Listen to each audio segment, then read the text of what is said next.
અમદાવાદ શહેરમાં વરસાદ વરસ્યો. શહેરના વિવિધ વિસ્તારમાં મોડી રાત્રે વરસાદ વરસ્યો. વસ્ત્રાલ, મણિનગર, ગીતા મંદિર વિસ્તારમાં વરસાદી માહોલ છવાયો હતો. ઇસ્કોન, એસજી હાઈવે, ગોતા વિસ્તારમાં પણ વરસાદ વરસ્યો. કેટલાક વિસ્તારમાં વહેલી સવારે પણ મેઘરાજાની એન્ટ્રી થઈ. ગાજવીજ સાથે વરસાદ પડતા વાતાવરણમાં ઠંડક પ્રસરી.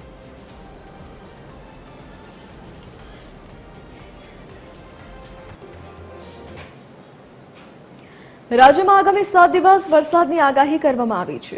અનેક જિલ્લાઓમાં હળવાથી મધ્યમ વરસાદની આગાહી કરાઈ છે. 4 થી 6 ઓગસ્ટ સુધી માછીમારોને દરિયો ન ખેડવા સૂચના આપવામાં આવી છે.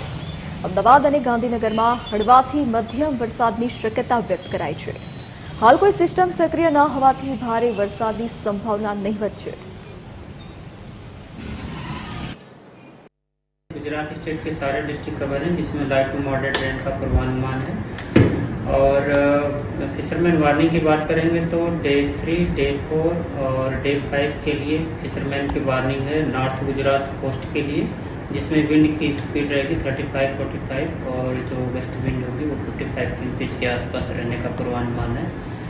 और अब तक 1 जून से आज 2 अगस्त तक जो रेनफॉल मानसून सीजन में रियलाइज हुआ है हम उसकी बात करेंगे तो गुजरात जो होल स्टेट 21% ज़्यादा रेनफॉल हुआ है। और रीजन वाइज बात करेंगे तो गुजरात रीजन में जो रेनफॉल हुआ है वो 23% नॉर्मल के हिसाब से ज़्यादा रेनफॉल हुआ है 1 जून से लेकर आज।